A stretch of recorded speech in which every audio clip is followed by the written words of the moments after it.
So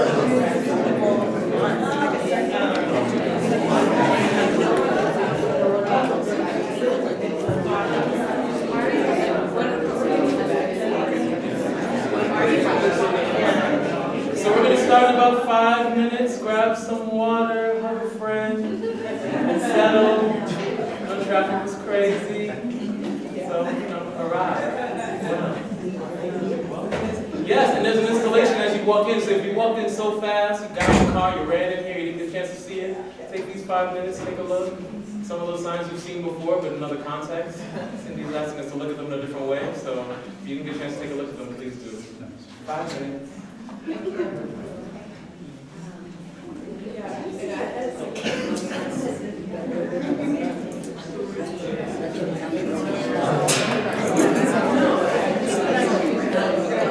Thank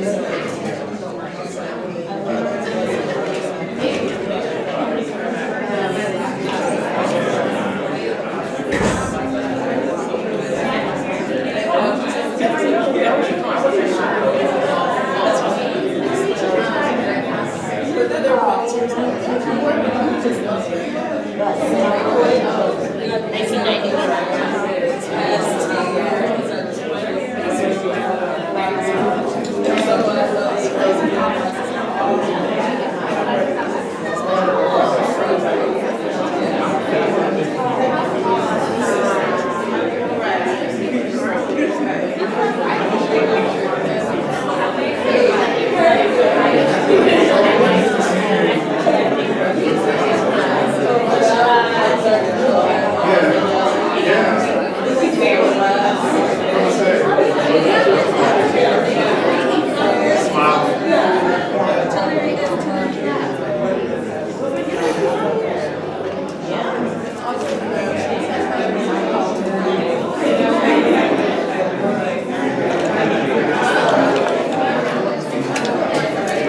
Good evening, everyone. Welcome.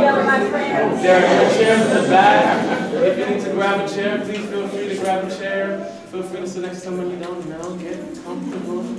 We're in for an amazing ride tonight. How are we doing? Good. We're happy. So good to see all of you. Your beautiful faces.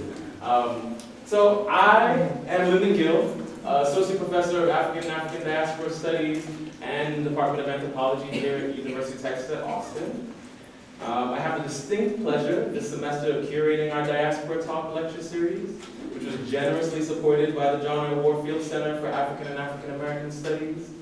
For the fall semester, I've come up with the theme of the Afro-Local ATX, gathering Austin's African diaspora.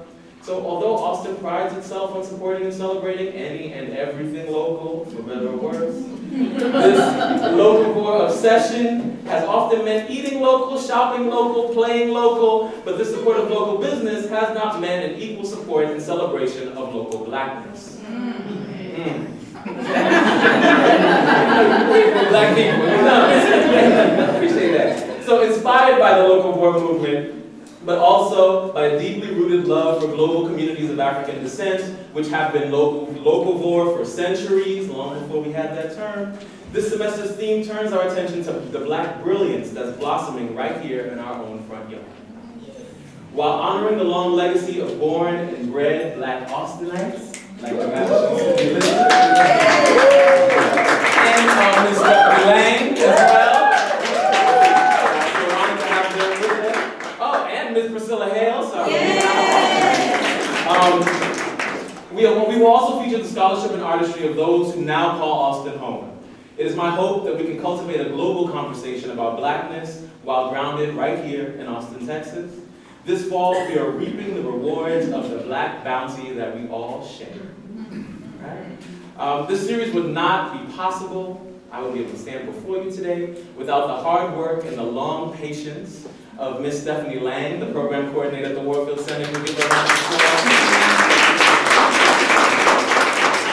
And Ms. Justice Madden, who wears many hats, the administrative associate,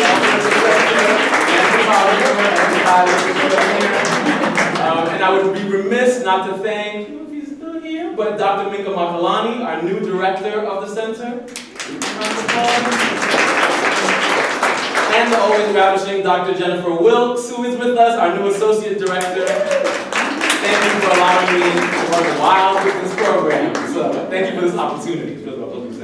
But before I introduce tonight's speaker, I want to encourage you to continue this conversation with us all semester for the remaining 2 lectures. On October 17th, same time, same place, right here, we'll have Dr. Theodore Francis, Assistant Professor of History in the Department of Humanities and Fine Arts at Houston-Tillotson University. And to close the series for the semester on November 28th, same time, same place, right here, we'll have Dr. Tammy Rubin, a ceramic sculptor and Assistant Professor of Art in the Department of Visual Studies at St. Edward's University. We have a very exciting series. Because all these folks are local, we can continue the conversation, have them come into the room. Hopefully we can feel part of the conversation all throughout the semester. They're not going anywhere, they don't have to catch any flights. Well, they're busy, but they're not going to run away from you. So we can have a chance to talk to them and develop friendship with some of these folks, right? Pull us, as UT, outside of our bubble a little bit, connect with some of the rest of what's going on in Austin. So I thank you all for coming. I know parking can be a pain in the butt anywhere near this campus, so I appreciate you making that effort. We have a very exciting series, but let's begin at the beginning. And in the beginning, there was Ms. Cindy Elizabeth.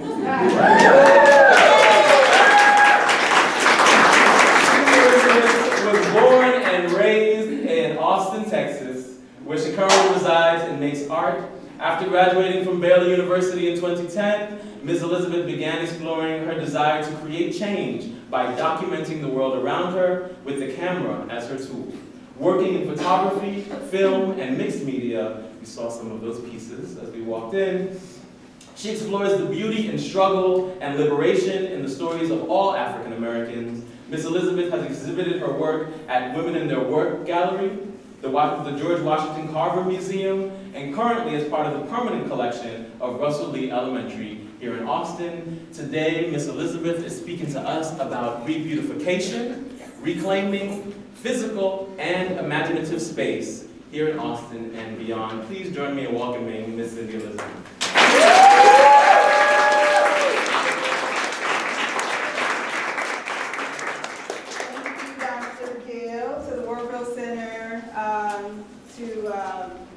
Dr. McElani, who I believe has stepped out, to Stephanie, and to everyone who helped put this together. And thank you to everyone who came out to support. Thank you.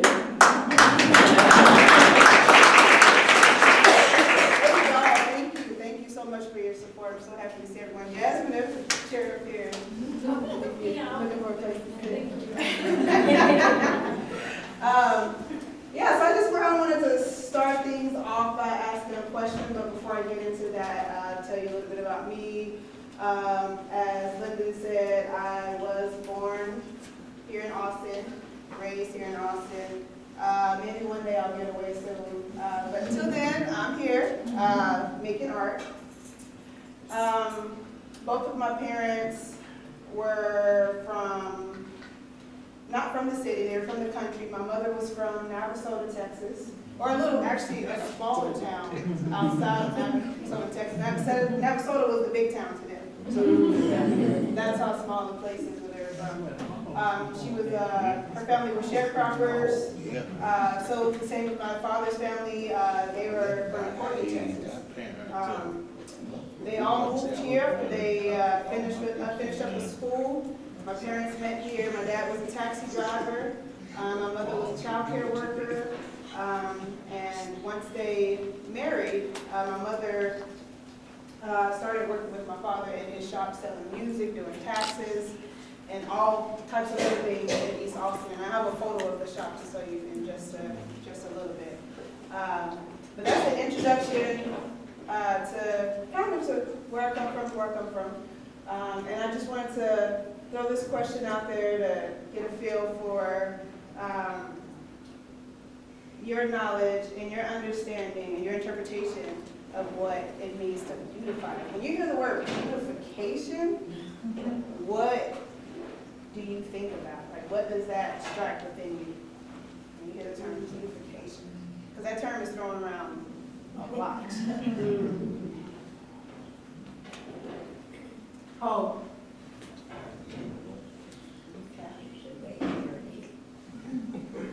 Improvement. Okay. Authenticity. In Austin, it feels like gentrification. Pulling out what's already there. Pulling out what's already there. Making it better. Making it better. Fake grass.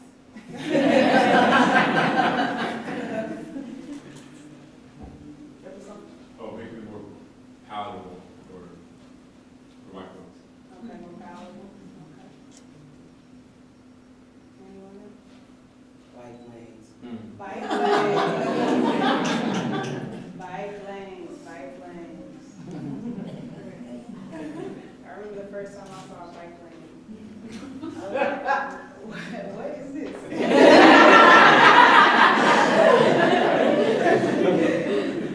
Right, so yeah, when you hear the word beautification, all of those things come up, right? There are some things come up more so on one side than another, depending on where you're standing during the conversation, whether you're the one beautifying or the one being beautified.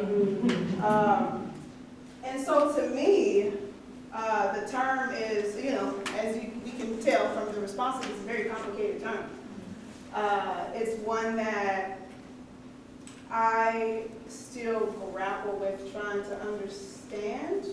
And so it's a point that I have taken up with my art since kind of the onset of my photography in the early 2000s. What does the word beautification mean? And so for me, I strive to kind of reclaim that, In regards to East Austin, that's my home. That's always been beautiful.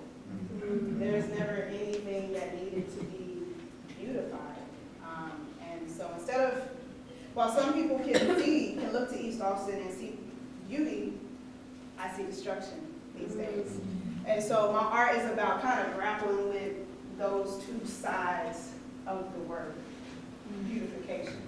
So I strive to re-beautify, to kind of reclaim that presence, to reclaim that strength, to reclaim that authority, to reclaim that power, and the beauty, because it was there before, still is here, it's still here now.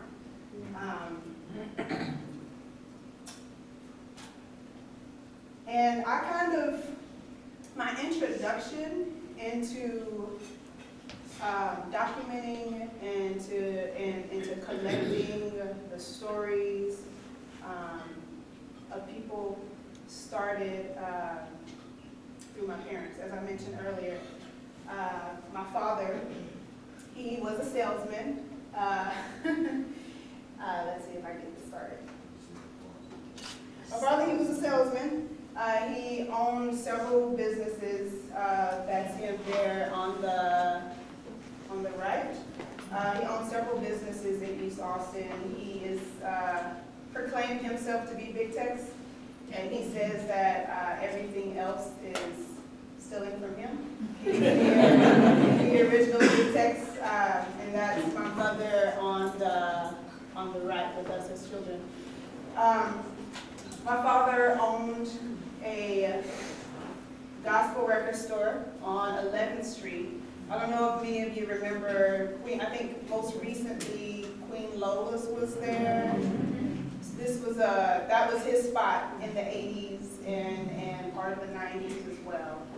So he sold gospel records, he sold tapes, he did taxes, it was a church. I mean, he did everything in this shop. And when I was a young kid, my siblings and I, we would go to his house on the weekends to spend time with him. And he would get us all up extra early in the morning on Saturday and take us out of town to the country to go and sell his gospel mixtapes, along with Black history collages that he would make. So he would sit up for hours on an old typewriter and type books about this thick on the history of Black people. And he would tie the pages in those books to pictures on a collage. So he would create a big collage of photos, all these images that he found and cut out, and he would tack numbers onto the collage that would correspond to the numbers of the pages of the booklet with the Black historic leaders. So that was one thing that he did. So that was kind of my first introduction into art and into telling the story and preserving the history of our people. And my mother, I've never met anyone who was more in love with photography than she was. She always had us in studios. We were always, if it was a J.C. Penney, it was Sears, people would put our name. It's like that was kind of really all we did, was take photos growing up, and our walls were filled with photos. You couldn't see any wall space. Entire walls filled with photos. Stacked on top, if there wasn't enough room, if you wanted to put up something new, she just put it right over an old photo. So that's where I first got my love for the art, as well as for documenting stories, and as well for images, and the love for taking images and creating images. So there were 4 or 5 of us. There were 5 of us.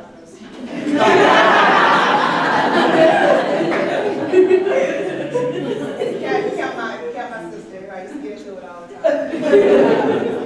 There were 5 of us. We grew up. My mother lived East 17th Street. we grew up with her, going over to our father's house on the weekend. And his house was right across the street from Houston Tillotson on East 10th Street. And so that's the area that I grew up in, between where Houston Tillotson is and where around Airport and MLK Main Road area is. So those were my stomping grounds as a kid. Both of my parents were very poor. We didn't really have a whole lot growing up. We shared everything. I even wore my older cousin's tennis shoes. They were like 2 sizes too big. And yeah, so that's just kind of a background of where I come from. And from that point, from the point of my childhood, having a sense, not having much, meant that having a sense of belonging mattered even more. So in everything I did, it was all about finding that sense of belonging, building that family with my friends or with my mentors, or with the adults playing basketball. So that's pretty much what it was all about for me growing up, about finding that belonging. I went to an all-black middle school, all-black elementary school, excuse me, where everyone around me looked like me, the teachers looked like me, and then we had also Latino students as well. I spent most of my time between Sims Elementary and Givens Park, which is now today, I think, being considered, or was being considered, I don't have an update on this, as a dog park, being turned into a dog park now. But that was a place where a lot of my friends and I would spend time after school, cheerleading, playing basketball, kickball, all of those things took place at Givens. And so I went from being in that environment as an elementary student into being pushed into an environment where it was the complete opposite. So 5th grade year, while transitioning into middle school and having to fill out our acceptance or choice sheets that you fill out for middle school, my elementary school counselor, she ripped mine out of my hand, and she crossed out everything I had signed up for because I wanted to be with my friends. We were all being bused over to Lamar Middle School. And I guess those bus lines were developed in the past during the first day of desegregation, and they're still the same now. So we were still being bused all the way over to Lamar Middle School, where really no one looked like us. And so my attempt at trying to hold on to my sense of belonging was completely disrupted by my counselor, who wouldn't allow me to take the regular academic classes because she thought I would better succeed in the more advanced classes. So once I got there, it was like my whole world was like shook. It was shook. And so it was the first time that I think that I had seen what it felt like to not have support and to not feel acknowledged by your peers or by your teachers. Your teachers not really understanding your experience and understanding your needs. But after some time talking with the counselor at Lamar Middle School, I was able to get my schedule switched around just a little bit, added a different elective and a different lunchtime, and I got to see my friends, and there were probably about 12 black girls in my entire grade, and we clung to each other. We clung to each other for dear life.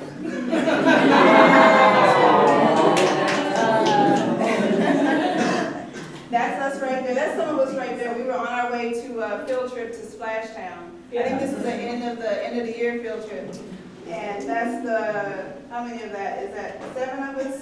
No, we're the ones who made the field trip. Everyone else got held back at the school because of behavior and grades and things of that nature. So yeah, this became my new community, this group of Black girls, because we were all that we really had in that environment. There were a few Black teachers who would look out for us from time to time, but for the most part, what we had in elementary school, we did not. We no longer had in middle school.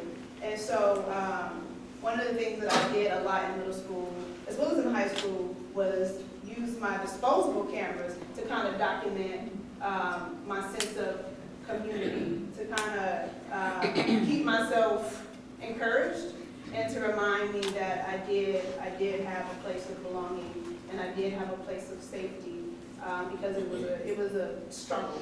It was a struggle trying to get through it, and to get through it with people who didn't really understand what it was that you were going through. And so that's how my documenting started, just as a reminder, like you are loved, you have community, and you have people that you can go to. High school, this is high school. High school was kind of about the same as far as the makeup of demographics when I went to McCallum High School. But I played on the basketball team there, and the basketball team was very mixed. So my home and my belonging shifted with that as well. There's a story that I like to tell about my experiences with food. Non-government funded food. Going over to some of my white friends' homes. One time I was at one of my teammates' home, and her mother made some spaghetti. I mean, it was good spaghetti. But when it was brought to the table, I really didn't know how to attack it because the sauce was separate from the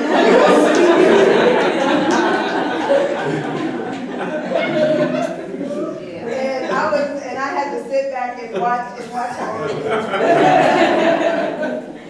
So, yeah, again, my understanding of where I belonged and where I felt it started to shift, and it started to expand, and it began to grow in ways that were really fun for me, really fun. This is some of the same crew from my middle school when we were in high school. This is actually at Rosewood Park. I wanted to share some of these photos that I took with my camera at some of the places in East Austin that may be a little, that are more historic and maybe kind of shifting now. This was at Rosewood Park during Juneteenth in 2002 or 2001, I believe. This was at Gibbons at a concert with some pretty boy band. I really don't remember who they were, but we were all over them with our little 14, 15-year-old selves. This is a photo that I took during Texas Relays at Highland Mall. So this is for those who aren't familiar with Highland Mall, the old Highland Mall. This is what it was. Of course, it was other things. It was an orphanage way back when, but before it was ACC Highland, this is what it was. And every Texas Relays, everyone would get together there and have a good time. If you weren't getting bothered by the security too much, we'd try to have a good time. And so I just wanted to make sure to include some of these photos because these are all part of my sense of belonging, and they are all things that have since shifted. This is a photo from high school on the bus going to class. I wanted to include this photo because the three girls to the left, they're part of a clique known as the BGC, the Big Girl Clique. And they were a big deal. They were a huge, huge deal. Only one of them that I know of is still in East Austin. The rest of them, their families are no longer. This is a bunch that picked us up in East Austin, and these people are no longer there. I thought that was important to include as well. Only one of them that I know of is still in East Austin, actually is my neighbor.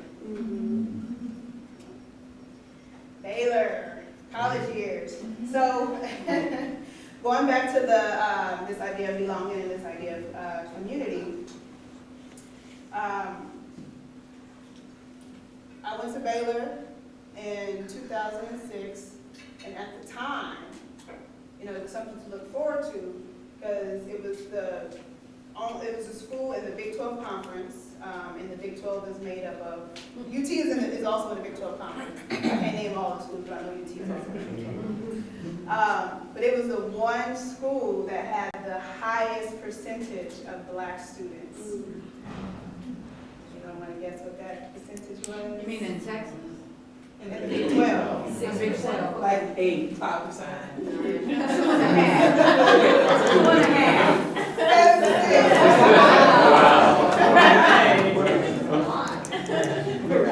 7%, a whopping 7%. So, that was something to look forward to.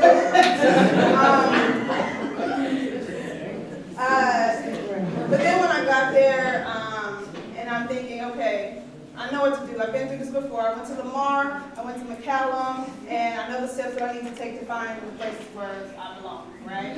Find my people. It was a little interesting at Baylor because a few times I thought I found my people, but I really didn't. I came up against a very unique type of challenge that I hadn't before, and that was class. That never had been a thing for me up until then. Because until then, whiteness and class always went together. I never saw black people existed outside of the class that I was in. And so this was very new for me, trying to figure out, okay, well, I don't really relate to these people. I don't, these people are coming from a whole different place, a whole different mindset, different set of politics. Respectability was on 1,000. And, I couldn't really dress the part, couldn't always talk the part. Nowadays I feel like it's really cute to, or it's really in to switch up vernacular. But I remember when I was in college, my vernacular wasn't good enough. It got made fun of by the other black students. So that was another challenge that I came upon. So I searched and I searched, and I was like, I gotta figure out where the poor black people are.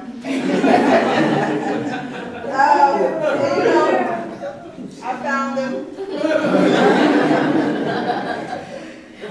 What we did was we would get together a lot to just play games. But the fun wasn't only in playing games. It was the excitement of going to Walmart to buy a game, knowing that you're going to return it when you finish it.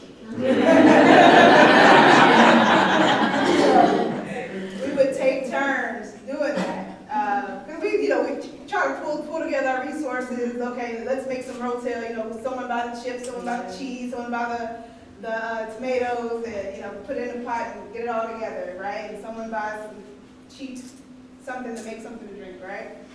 And then someone has to go to Walmart to get the taboo. And return it for a bit. So that was that was my community, and those were like some of the best times that I had. Rotel right there. Yes. So I majored in business because I didn't really know what it was figured, business, there's a business aspect to anything, means everything. So I chose to major in business, graduated, came back to Austin, and really couldn't find any work. I wasn't getting hired because at that point, this was in 2010, this was like right after the economy collapsed. None of my peers were finding work. And so the majority of us ended up doing childcare stuff, related things, and exploring our other artistic sides. And for me, it was a time to dive into my hobby at the time. It was just a hobby of photography. And it became something, again, that reflected my community. And at this point in time, my community, coming back to Austin, had again shifted. So this is the first time that I saw white people in East Austin, and not just passing through, but walking dogs and going to the laundromat. And so that was really interesting for me. I remember the first white person that I saw in East Austin, not in East Austin, but actually living and existing in East Austin. I was walking with my mother to the grocery store, and we walked past, and we tried to speak, but his head was low, and he was gone. And every time we see a white person, we try to speak, keep going, keep going. And so that was really odd to us, and I didn't, really think much of it, but it just kept happening and kept happening, and then, next thing you know, there's all of this silent change. Not only silence from the individuals, but like you go to sleep one night and you wake up the next morning, something is gone, something is out of place. There was all of this silent, quiet change happening. These were the beginning stages of it. But once it started to kind of blow up and pick up speed, I started becoming involved more so, I became more involved in politics and more involved in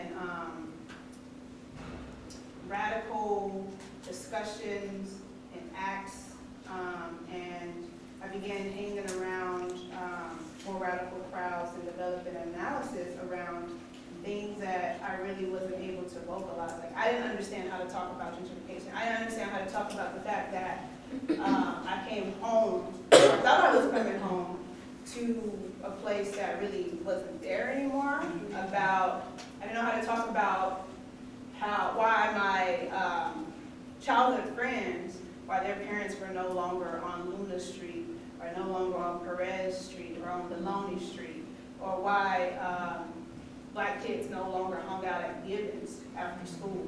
I couldn't give the words to that. And so, again, I put a lot of it into my art.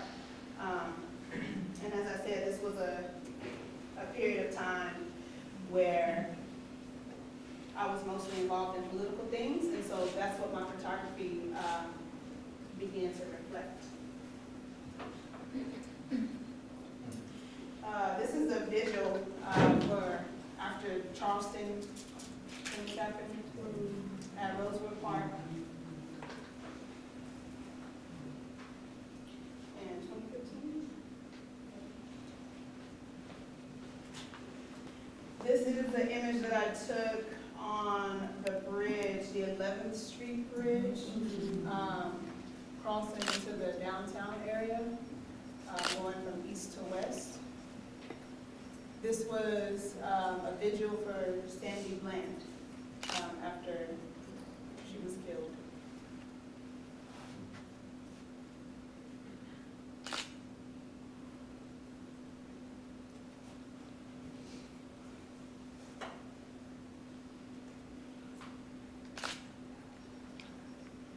This is at the same vigil and rally.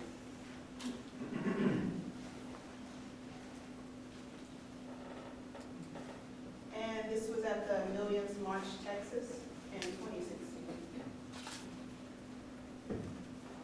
And I think it's really interesting, you know, how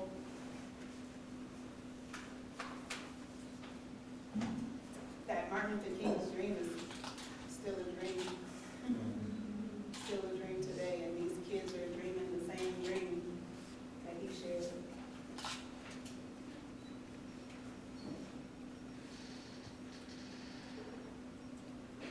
We're all still dreaming that dream. But the fact that little kids still have to be. And this is a photo that I took on the way to a town hall gathering here at the university that Lois led. Do you remember which one that was?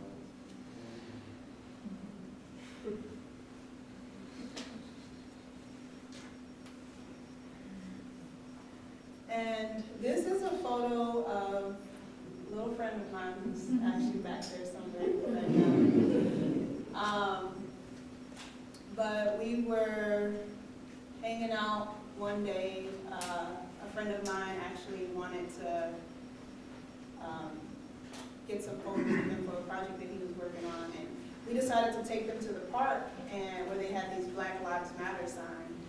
And he took the sign and just kind of started trying to plant it.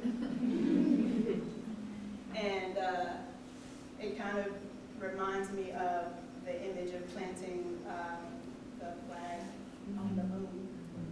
And so this image, the title of this image is Moon Landing 2K15. That's what this is stated. And in resistance, I think it's important to be free. And this is an image of freedom and just being carefree. I think that's such an important thing to like recognize and acknowledge in children and to allow them to have is their freedom to hop on a basket and to ride it around an apartment complex. And you know, in a neighborhood that doesn't really want them there anymore. So the resistance of children is like a really, really fun and beautiful thing. And very powerful.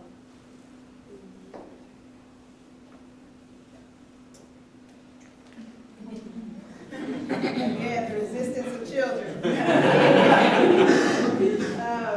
This store actually used to take food stamps, but it no longer does. And a lot of families in the area would go to that store with their food stamps. But it no longer does because it no longer accepts the food stamps because they have now transitioned into like a craft Boutique. yeah, I forget what they call it, a fine craft place. What do they call it? Oh, yeah, a little craft beer spot. A fine craft beer spot. And they're no longer able to accept food stamps. And so I think there's a lot of power in kids going into the store and being like, I'm gonna get my, okay, this store, okay, craft beer is not for me, let me get my little Debbie snack. Let me grab my little Debbie snack, carry on about my business, get back in my basket.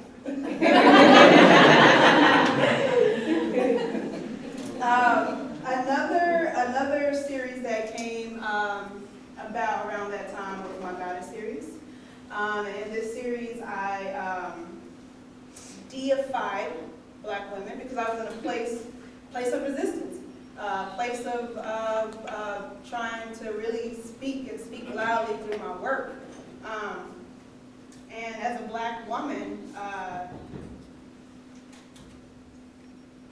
you know, it's really hard getting the world to see you and getting the world to acknowledge you at times.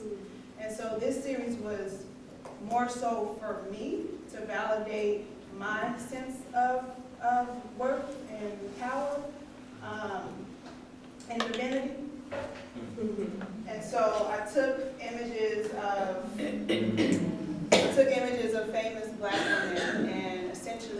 up with the clouds and with the stars and with the universe, and deified them. And this one is Say Grace. It's an image of Grace Jones with prayer hands in the background. Grace is God. Say your grace. And this one I call Sister Phoenix. Sister Phoenix. Whitney Houston, rising up out of the ashes of receipts. I don't know if any of you all remember seeing the interview with Diane Sawyer. It was a nasty interview where Diane Sawyer was telling her, was trying to prompt her to talk about how she supposedly spent over $700,000 in drugs, in crack, I think, with one drug dealer. And so her response was, if I'm spending all this money, I need you to show me the receipts. I need to see that. And so this is the angel Whitney rising up out of those ashes of Diane Sawyer and her receipts.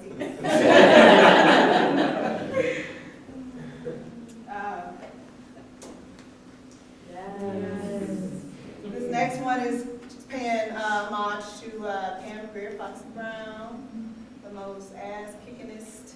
Cleopatra Jones. Cleopatra Jones. Most asking. Okay. She's up there with it though. She's up there with it. I like Cleopatra Jones too. Yeah. So this is my paying homage to her and Cleopatra Jones and to all of the women of that era, that blaxploitation era, sitting on top of the world, kicking A and taking names. And this one is called The Invitation.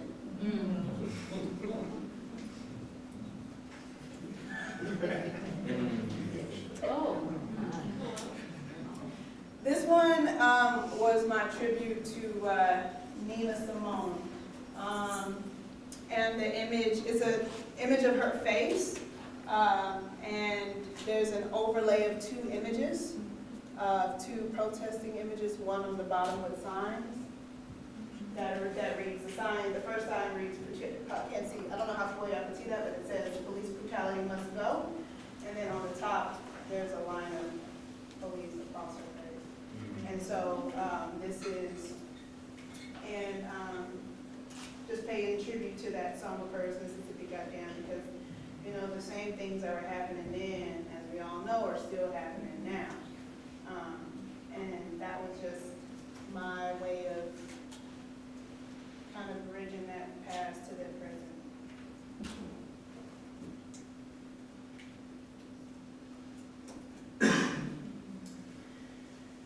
All right, so this is my mama. This is actually a photo of her that I restored a year and a half ago. I restored this image of her high school graduation. She passed away in 2014, and when she passed, it definitely took a really heavy toll on me, because even when I couldn't physically see home as the same, I still had my mother. I still had that spiritual and that mental home and that emotional home. So once she passed, it was as if there was nothing else that I could cling to. That's how I felt for a very, very, very long time. What do you do when you don't have a home? You know, what do you do when there is nowhere to go, and you don't feel like there is any sense of belonging anywhere? So, taking all of those feelings and all of those questions, it inspired me to create a series that I called my Mama series. And this series was just about me examining the ways in which I can mother myself. and acknowledging the ways in which I mother as well. Like I mother my community, I mother my friends, I mother the children of my friends. I am mothered by them as well. And so there's a lot of color in this image, a whole lot of color, because for me, I couldn't see any color at that time. And this image was just kind of like a wake up for me, you know, to remind me that there is color, there is freedom, there is warmth, there is love, and there is belonging in my life. This was another image part of that series.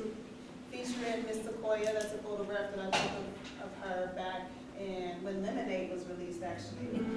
Yeah. I had a Lemonade party and took some photos of some folks. And this one I call Miracle Worker, turning lemons to lemonade.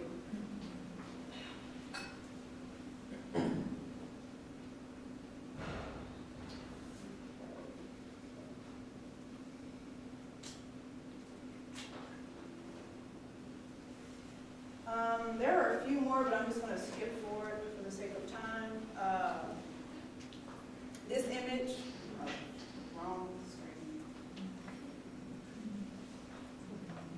This image is of a woman named Debbie Davis, and I took this photo of her because I was commissioned by the Six Square. They were doing an exhibition called Invisible Intersections, where they were highlighting the lives of people who exist in these very invisible ways within this changing landscape of East Austin. And I chose her because I feel like nobody better fits that reality than her. She is as a Black homeless woman, who has been in East Austin for as long as I've been in East Austin, and longer, who no one really knows. But no one really cares to know. I met her when I was probably 3 years old, 3 or 4. I was with my mother. She actually used to, so my father, after some years, after the record store, just had a church over there. And she used to pop into his church every now and again when she would be in the area and sit down and listen to him play music. And so that's how my mother knew her. And so when I first met her, she talked to my mother for a little bit, and she had a donut in her hand that she had to eat it. And she looked at me and she asked me if I wanted it. And I was like, yeah, I want it. And I took the donut. My mother didn't say anything. She let me take it. I took the donut. We walked off, and she said, "Girl." But yeah, that was my first interaction with her. She shared her donut with me. And I've been seeing her for years. And so when this opportunity came up, she was the one that I definitely wanted to feature and highlight. And I created this portrait of her in this way because, again, at that time period, like color was really big for me. It was really big for me to, as a method for healing and as a way to grieve and to also uplift myself and to free myself. And so that's what all of the color represents, and the imagery coming out the side of her head is that freedom that I need to release and let grow out of me. And so she definitely is another part of home for me. Definitely is. Love the States. So, I keep doing that. I'm on my laptop too, so I'm thinking I'm controlling things here. The final thing that I wanted to, or final phase of my work that I really wanted to acknowledge was the Still Here phase, because I focused a lot on the destruction and on who's no longer here and what is no longer here, that sometimes it can be easy to forget the people who are still here, you know?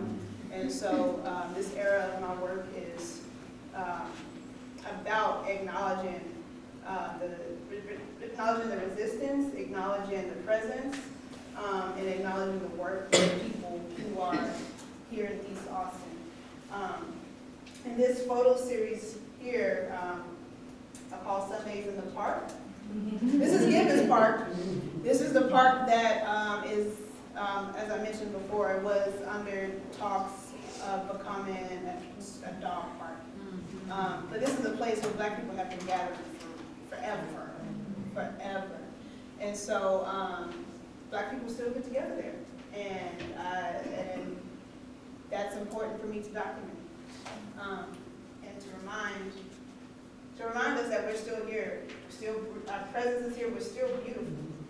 And I just want to capture these images in ways that really feel powerful and to really translate their beauty for everyone else to see. This guy, I took this photo on Juneteenth, 2017. He won this trophy in the parade. He has a really, really nice car. The first car on that first slide was his, with the trunk open. It's a nice, really nice candy red. Really nice candy shimmery car. It's just really beautiful. So he had his trophy out. He had it on top of the car and was, displaying it that day for everybody to see. LG on the bicycle.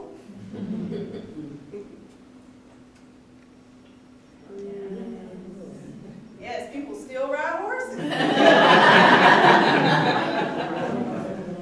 I think that's probably one of the most important things to acknowledge, particularly in that part of East Austin.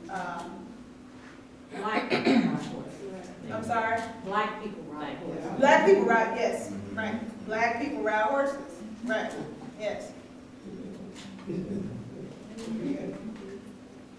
And with ease, look, and style.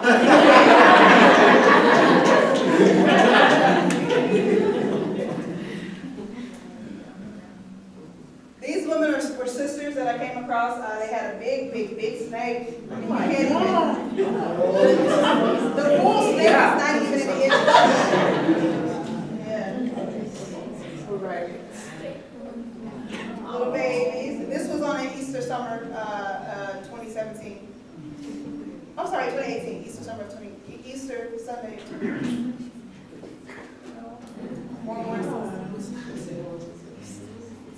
This one looks really majestic and regal to me. I love it. This is one of my favorite images. And I call them just coming into the front.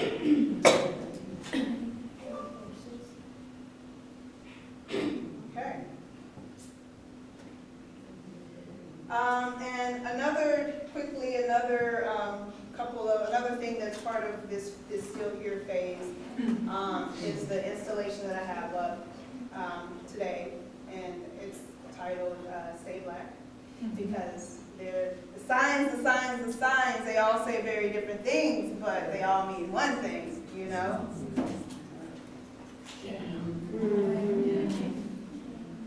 So for me, I just want to tell us to stay black.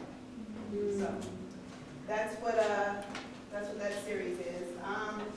And lastly, I would like to introduce this short film of mine. I know we're kind of a little behind. My apologies.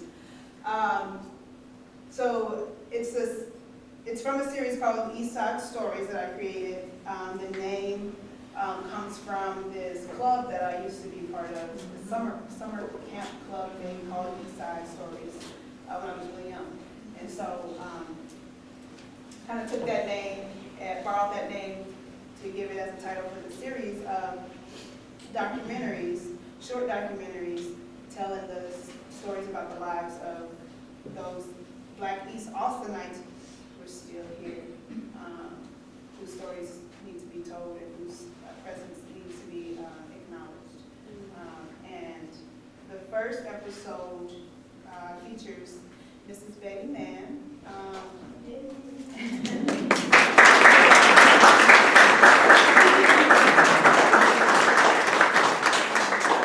Mrs. Betty was the first Black teacher at the elementary school. She is also a beautiful, beautiful, beautiful, brilliant, sweet-souled, and kind-hearted mother, wife, friend, sister-in-law, sister, and I'm sorry. He said sister-in-law, he called her name. Oh, yeah, his sister-in-law to Miss Minnie Man. Yeah, and I just thought that her story was a powerful one to tell, and we can talk more about it after the screening. It's about 15 minutes, and once it's over, we'll have Mrs. Betty Mann come up here, and you all can ask questions.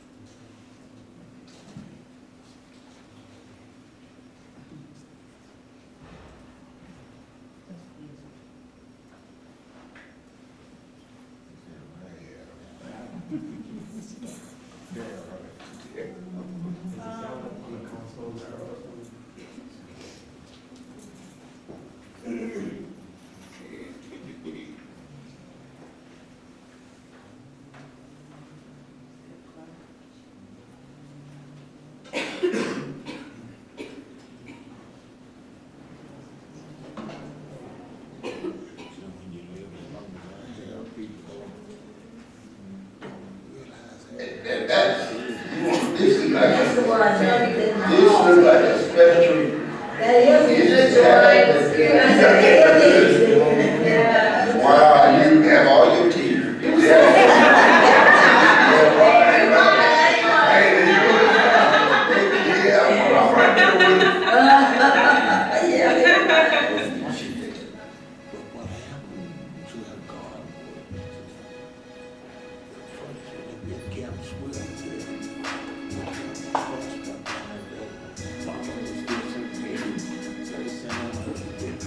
Well, we started cooking Sunday dinners in 1970, and I think we missed cooking Sunday dinner only when we were out of town, but most Sundays we never missed cooking. The tradition started with my mother and his mother. His mother did the same thing that my mother did, cooked Sunday dinner every Sunday. One time my grandson, we decided that we were getting too old to cook Sunday dinner. And my grandson said, "Why are you not going to cook Sunday dinner?" And he looked so distraught until we decided that we'd just keep on cooking until we just couldn't cook any longer. So we cook every Sunday and invite other people, church members, anybody can come.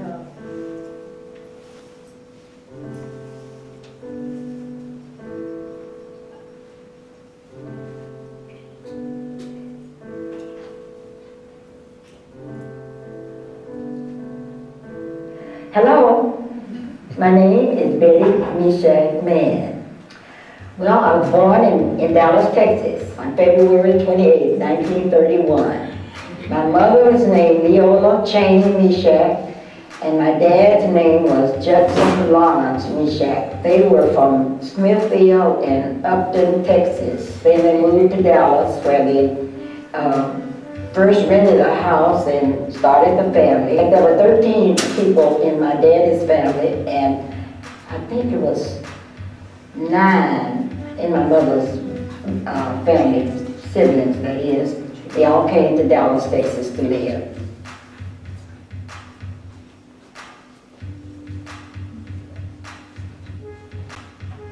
Well, I've been in Austin since 1958. My husband was in the Army, and he decided not to re-up, as they call it. But we decided to get out and come and do our to his dream, and that is to have a business. We moved to 1106 Diaspora, which is right in East Austin by 11th Street, right in the heart of East Austin, and built a business right next door, which was a drive-in grocery store and a liquor store right next door to the house, which gave me access to the business and the home.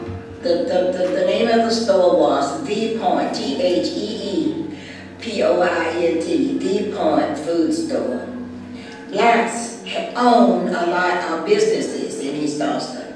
Most of the business were owned by black.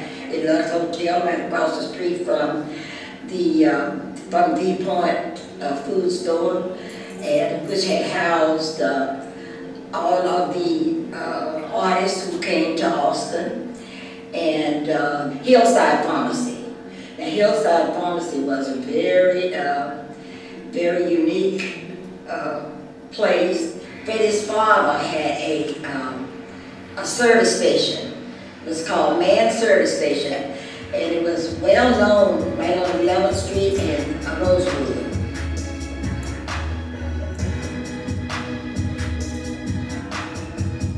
People are coming to Austin in droves because of the university and the technology. The people who come here are able to pay more for the houses.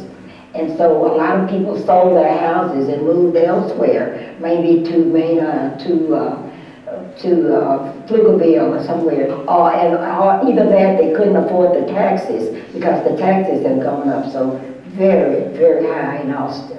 So those people that we know, a lot of them moved from here to smaller places, neighboring counties or neighboring places.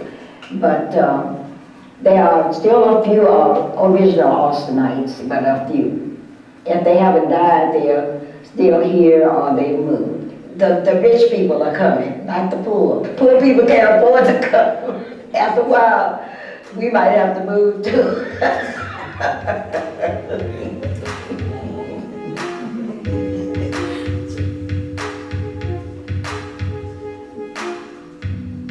was going to go to Dillon University to study nursing, but for some reason my application got mixed up and I didn't hear from them. So my other friends were all going to Prairie View, so I wrote them at the last minute and they accepted me at Prairie View, which was the best thing that could have ever happened to me. Because first of all, I met Freddie. I was going to take nursing and I took chemistry, I think it was. And I didn't do so well in chemistry. So I decided that being a nurse was not for me if I had to take chemistry again. I take elementary education because that seems like an easy thing to do. And then I got to thinking, my grandfather was a teacher. He taught in the Little Red Schoolhouse in Upton, Texas. And he taught, I think, all grades from first through high school. So I got into elementary education and I really liked it. And it seemed like that was my calling. And I feel like the Lord led me to flunk chemistry so that I could become a teacher. After I finished college, I was hired to teach in Dallas. My dad was in business in Dallas. He had a liquor store in Dallas, and he knew all of the superintendents and all of the people because they traded with him. And so I went and interviewed and got the job right away, and I taught in Julius C. Frazier as an auditorium teacher. My husband went to Japan, and I thought that I would go to Japan, so I resigned from Julius C. Frazier and went to Japan. Came back and stayed in Japan 15 months. And came back and stayed at Fort Hood for about a year and a half. And that's when he got out of service and we started our business. After I decided to go back into teaching, Mr. Rice at Blackshear Elementary School, And he said, Miss Mann, why are you not teaching? And I said, oh, well, we have this business and I'm just starting back into the teaching business and field. And he said, I made an appointment with Mr. Perkins, and you go down and see him. And so I went down the next day, I believe it was, and Mr. Perkins said that if I wanted, they were hiring people to teach Head Start. And I thought that would be great because I just finished a course in kindergarten at UT, and so he hired me on the spot. Oak Springs. I was hired at Oak Springs. I was still taking some classes at Cassie School, and I met Mr. Carter, who was the principal at Lee Elementary at that time, Robert E. Lee Elementary. And it was right during integration, 69, I believe it was. And he said, and by then my children had already gone. We had already registered our children, 2 of them, at Lee Elementary as first black students there. So that's how I knew Mr. Carter. And so he said, well, hi, Miss Mann. I said, oh, how are you doing? And he said, I said, how my boys doing? He said, they're just doing fine. Then I have a question I'd like to ask you. And I said, what is that? He said, how would you like to teach at Lee? And I thought, wow, that's great. I would love to teach at Lee. So I talked it over with my husband, and I called him the next day and told him I would really love to teach at Lee. It would be an honor for me to teach at Lee. And that's how I became the first black teacher at Lee.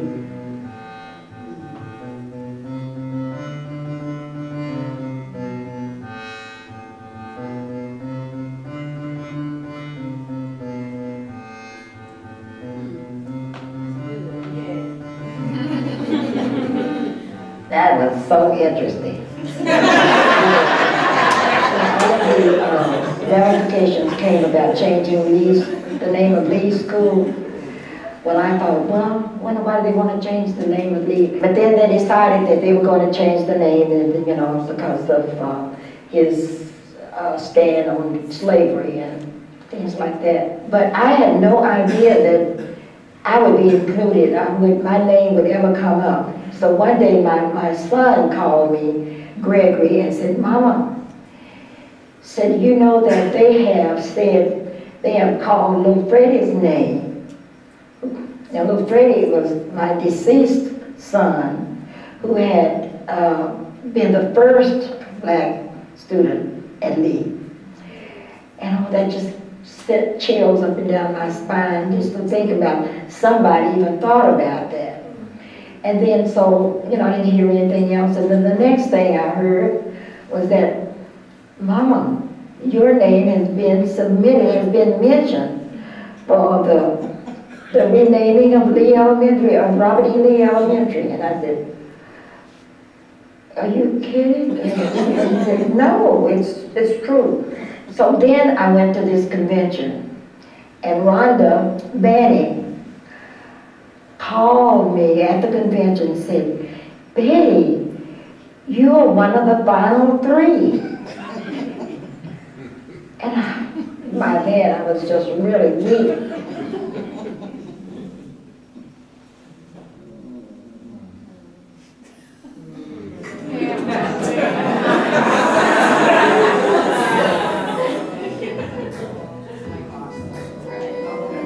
Mr. Hewitt had come to me while I was sitting in the school board meeting and said, I'm thinking about trying to get them to maybe name the kindergarten wing in your honor.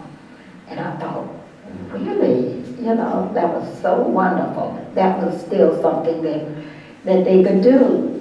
And sure enough, they decided that, I think that same night, that they were going to name the kindergarten wing of Lee Elementary for Betty Meshach Mann.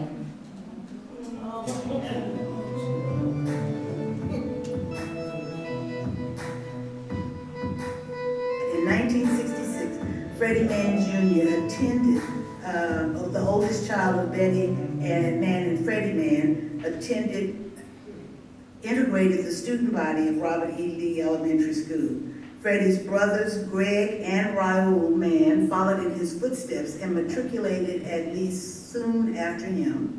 And whereas we recognize the naming of the Betty Meshach Mann Kindergarten Wing at the newly renamed Russell Lee Elementary on December the 8th, 2016, and whereas we applaud the work of Betty Meshach Mann breaking down barriers in Austin Independent School District during a period of pronounced resistance to school integration, educating hundreds of children and mentoring generations of teachers, working tirelessly and lovingly to assure educational opportunity for all children. Now therefore, Steve Adler, Mayor of the City of Austin, Texas, proclaims December 8th, 2016 as Betty Meshach Mann Day.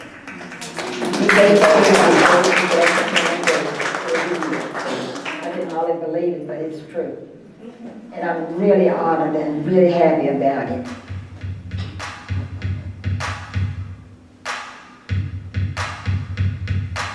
What I like about Bridge is that it explores your mind, keeps you thinking, makes you go beyond the realm of what you see there, and you gotta try to think of a way to make a hand after still, and the best way to make a bid that you and your partner have done a bid.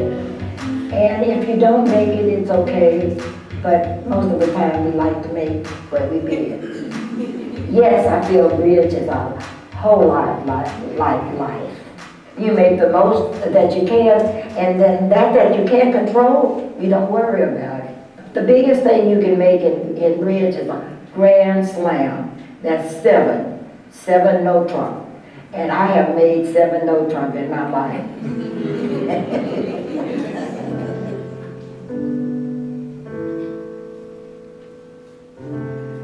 I have lived a life of happiness. By marrying Fred, I still have memories of my parents and my husband's parents that who have lived and gone on. And I have lots of memories of being happy in this world by sharing and caring as the years pass on, and now I'm at the end of my lane probably, but I'm still just as happy as I can be because of what has happened. I have no regrets.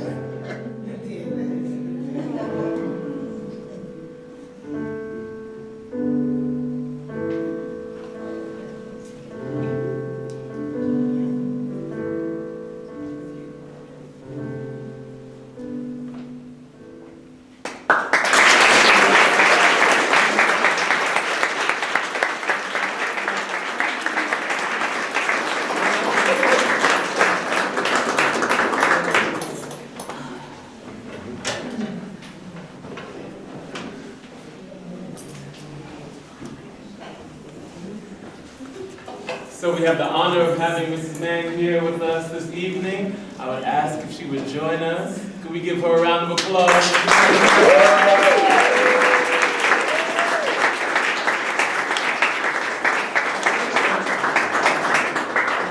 Thank you for being here.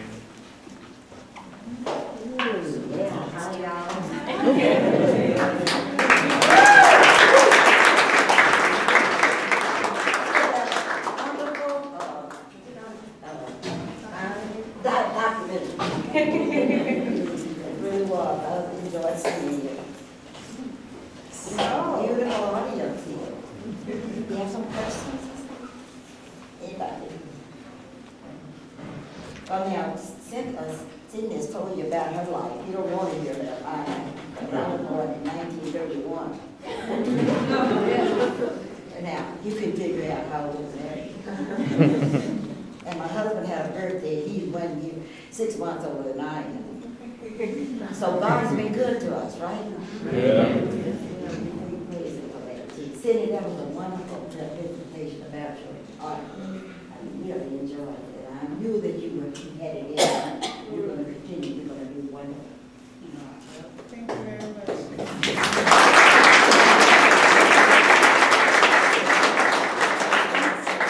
Thanks to those like you who paved the way, Cindy was so patient with me while she was taking pictures and I think she just did a beautiful job with that. She really did. You had a question? Oh, yeah, just to, well, two questions actually. When did you graduate from college? From McCallum, I graduated in 2006. Okay, you were there after my daughter. Okay. I'll talk to you about that. So, Yay Man.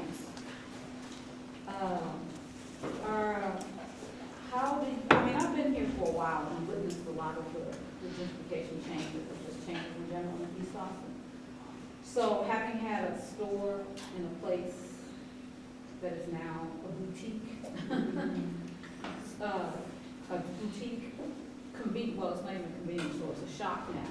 How do you feel about having witnessed these changes in your lifetime, in your neighborhood?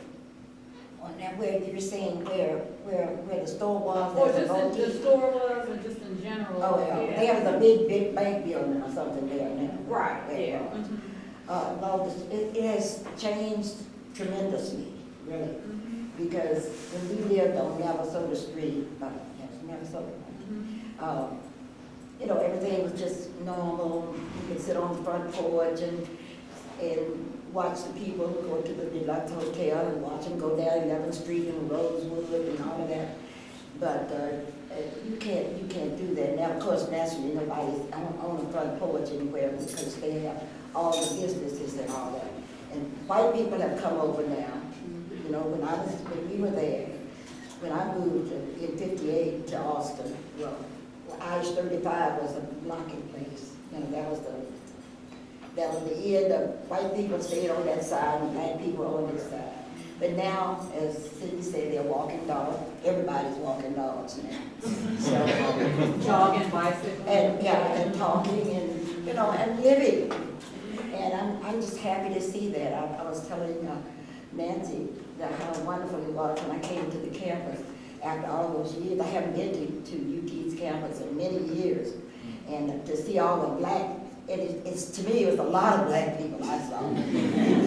But she reminded me that that's just a few. But just to see that bit, as many as I saw there, and not only black people, but Chinese and Mexicans and everybody else, you know, just like people. And it just really made me feel really good. So Austin is changing.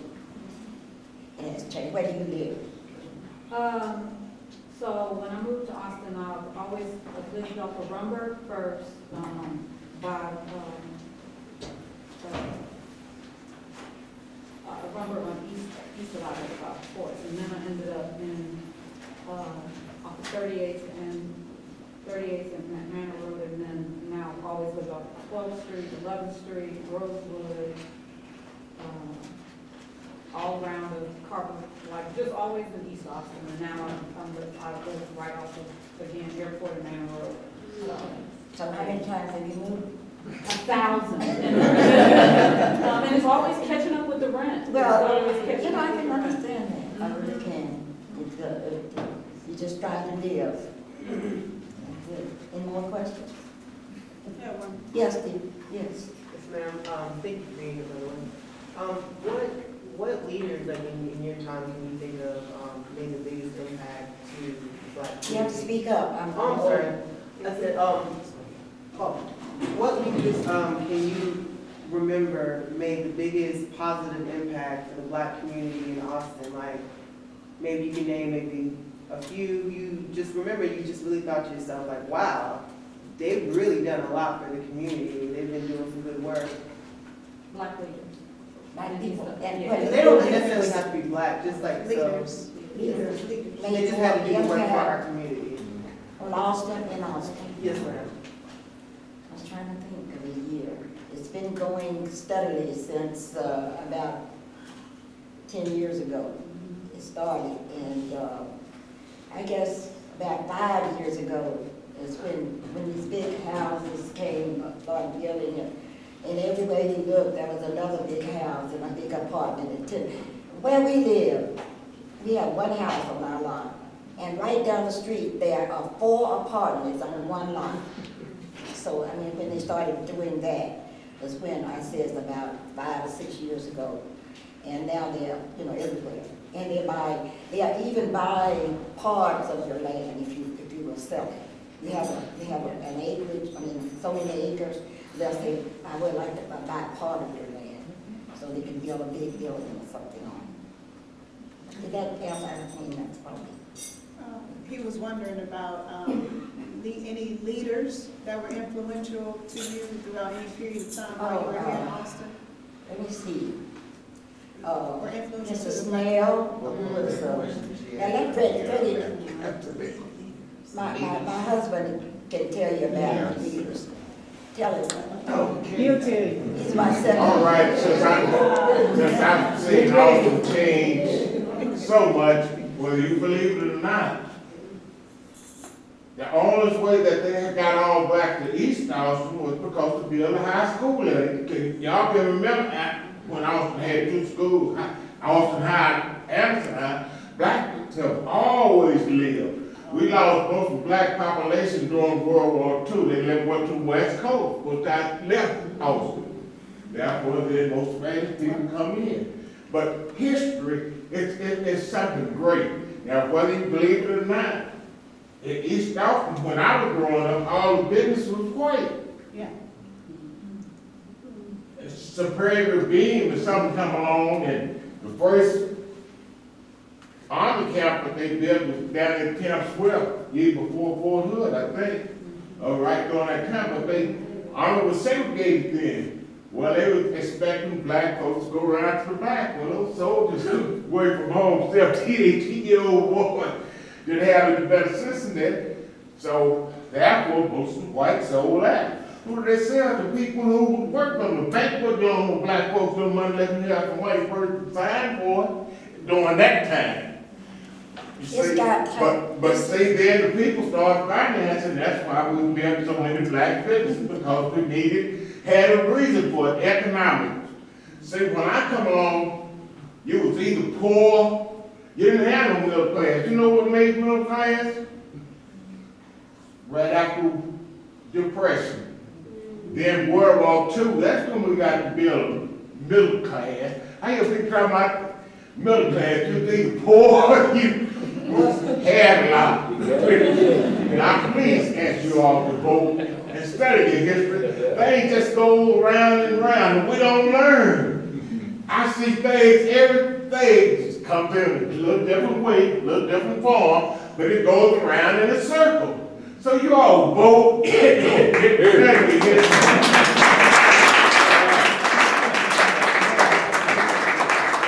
Oh, black ladies.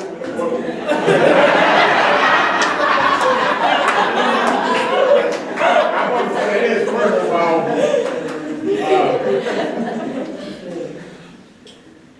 Everyone's a black leader. First of all, you won't get nowhere until you all decide to do something. Now, the people who got most of the credit for being a black leader, a lot of times wasn't a black leader. You see, but they got the credit out there, but I'm trying to deal with it. Deal with it, yeah. First informed, you have to have education, you all stay in school. See, the first one who had that newspaper here was Arthur D. with it. All of our business at the time, if you believe it or not, was on 6th Street. Yeah. From Sandy Center on down. But people come from the surrounding communities, that's why they met. Because they were separated then. But then, the war changed it, it moved out. But they were, I would say, and then you have to give, Snell. Jimmy Snell? Jimmy Snell? well, Jimmy Snell was awesome, and he's okay, he was one of the first guys, he did good. Jimmy Snell. When I had my store, when I first came out, when I couldn't see when you build a business, you couldn't live out of it.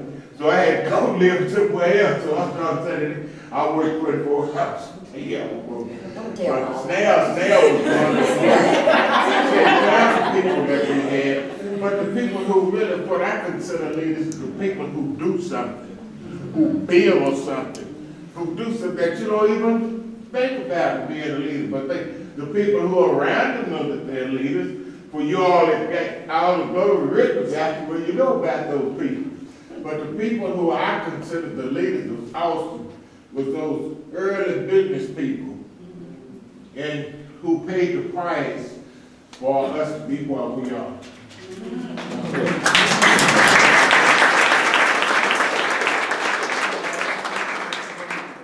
I want to, well, maybe one more, because I want to take my prerogative as a facilitator. And thank you, Mrs. Mann and Mr. Mann, for being here. It's an honor to have you on campus. Thank you for doing the work as an educator for so long, for so many of us. That is really doing work in the trenches.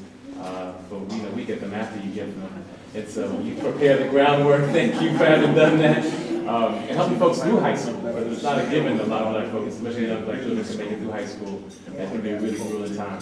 Cindy, I want to ask you about queerness and the place of queerness. Queerness as, of course, a sexual orientation, as kind of gender non-conforming identity category, but also queerness as a way of looking at work. If there's a kind of queer aesthetic, a queer eye, a way that you look as a queer person, as you make as a queer person, what's the role of queerness in what you make? Because one of the reasons why you're here and why I love you so much is because you're Black East Austin, but you're also Black East Austin and queer, and grounding us and rooting queerness the way, or similar way that Priscilla does, in here, claiming space and making that space a queer space for a lot of us who come here as Black queers and want to find a place to call home and affinity. I appreciate you for the work you do in that respect. So I wanted to give you space to talk a little bit about that.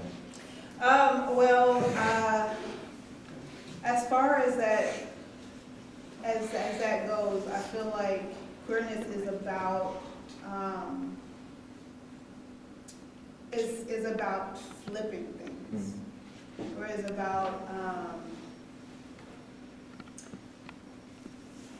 presenting things in a way that is non-status quo, presenting yourself, or or just existing in a way that's non-status quo.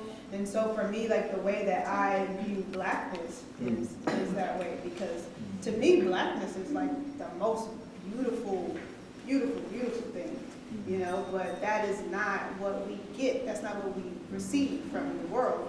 And so through my work, it's all about kind of breaking down those notions of what beauty is, of what softness is, what tenderness is, what worth is, what value is, and that was definitely one of the motivations behind the Goddess series, about just really turning Black women into deities, kind of flipping the idea of Black women being at the bottom completely around. Like, not only are we at the top, but we are the ones who are, the all giving and the all present and the all, powerful. And so just kind of playing around with those ideas to create the art, to present ourselves, to present Blackness in different ways, to challenge the ways that we view Blackness. So. Thank you. We have time for maybe one more question. Anybody's question out here? I wanted to ask, what was it like to integrate the elementary school for you? And then I also wanted you to say a little bit more about your East Side stories and some of the other episodes. About being the first Black at lead school, it was interesting. Well, I'm real, I believe in God and prayer and stuff, and so I asked God to help me do what I had to do there. And that, I wouldn't have any opposition, because I'm going to do what I was taught to do, and I love children, and I know how to teach, and all of this business. So I went there with that attitude, and believe it or not, I didn't have any problems. I was teaching first grade, parents came, they were all my first class, it was 5 or 6 years before I had a Black student. All of them were white. The parents were very cooperative.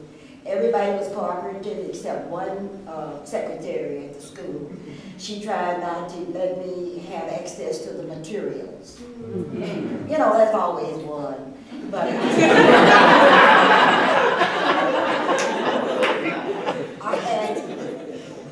I had a friend, Betty Miller, another first grade teacher, who carried me just straight on. She must have heard my prayer, and straight on through everything. I knew where to get, you know, and she told Miss, what his name was, you know, that, you know, she told me how to get to access these materials and things like that.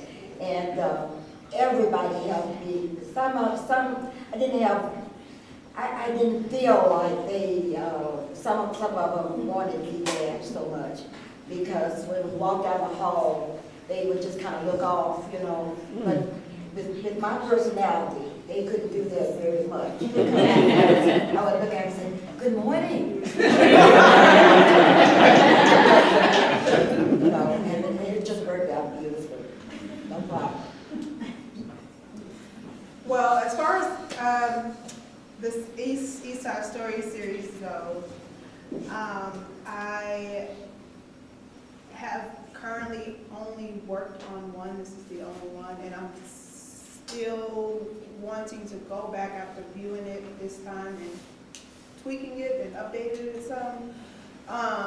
But the idea is to have a series of 5 short documentaries on 5 individuals or organizations in East Austin. And I do have like individuals and organizations in mind. The work that I need to do, a big part of the work that I need to do to carry the series forward is to start applying for funding. Because it's a project that's near and dear to my heart and something that I enjoy doing, but there are limitations, and it would be nice to be able to compensate people for their time, to have people to help me out in the editing room, to help me set up the filming, and just all of those things. And also to be able to pay myself, because it's hard trying to find time between, like, okay, do I work on this documentary and not pay bills? So, you know, that's the next step that I definitely need to have taken yesterday. And thank you for asking about that. I hope that answers your question. So please join me in thanking Mrs. Mann and Miss Cindy Elizabeth.